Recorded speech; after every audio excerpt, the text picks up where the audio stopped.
माँ सरस्वती को नमन। आप सभी को मेरा प्रणाम। आज दिन शनिवार है। बजरंगबली की सब पे कृपा बनी रहे। मैंने कल एक वीडियो डाला था प्रेजेंट इंडेफिनिट टेंस से संबंधित हिंदी से अंग्रेजी में अनुवाद के नियम। आज मैं प्रेजेंट कंटीन्यूअस टेंस की बात कर रहा हूँ।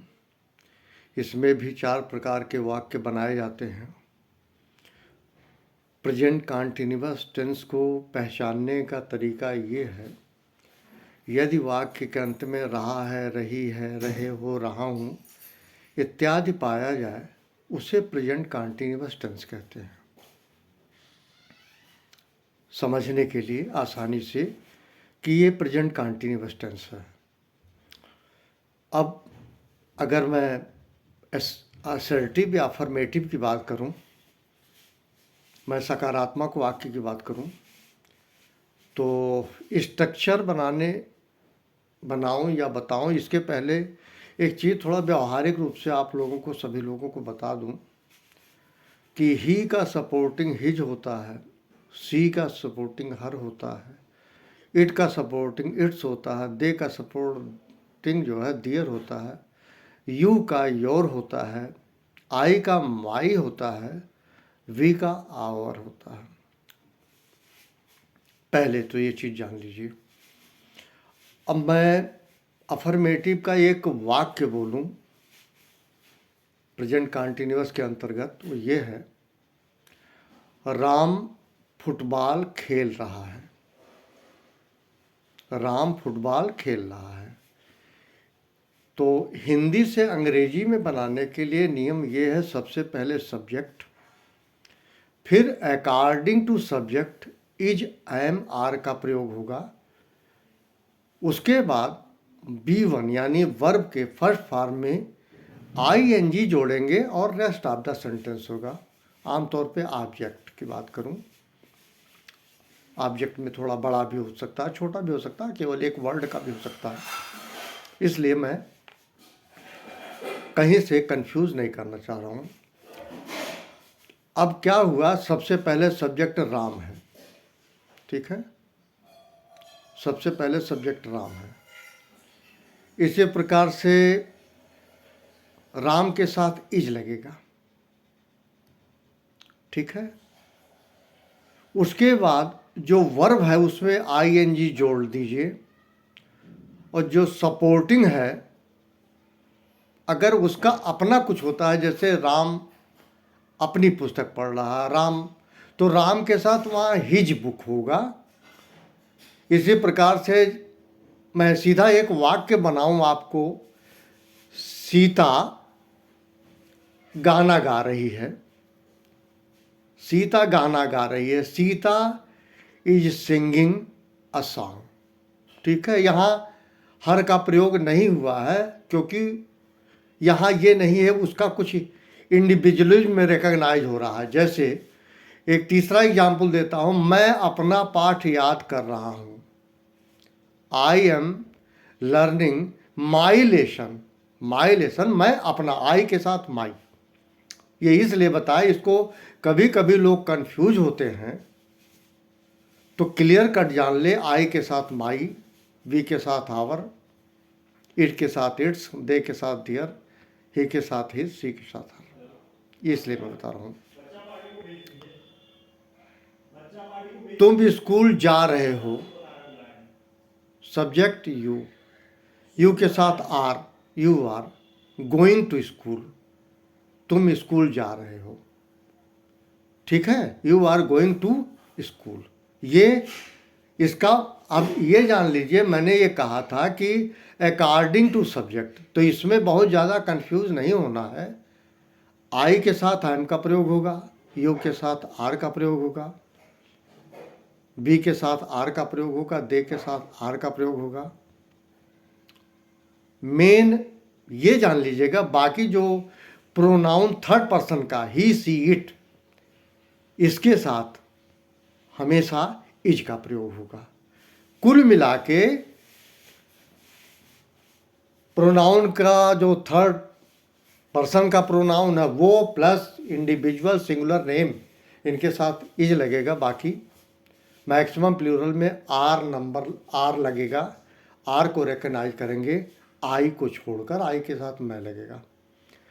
ये आपका प्रेजेंट कंटिन्यूअस अफर्मेटिव हो गया। अब मैं प्रेजेंट कंटिन्यूअस निगेटिव की बात करता हूं, जिसको कहते हैं निषेधात्मक वाक्य। प्रेजेंट कंटिन्यूअस का निषेधात्मक वाक्य। निषेधात्मक में मन नहीं होता है। जैसे राम फुटबॉल नहीं खेल रहा है, तो यहां क्या होगा, इज और B1 में ING के बीच नॉट लगेगा। कहीं कोई कंफ्यूजन नहीं होना है। सबसे पहले सब्जेक्ट, फिर according to subject is MR, फिर नॉट, फिर B1 में ING plus rest of the sentence. Geeta गाना नहीं गा रही है। Geeta is not singing a song. वे फुटबॉल नहीं खेल रहे हैं। They are not playing football. मैं स्कूल नहीं जा रहा हूँ। I am not going to school. ये तरीका है निगेटिव का। 2 हो गया।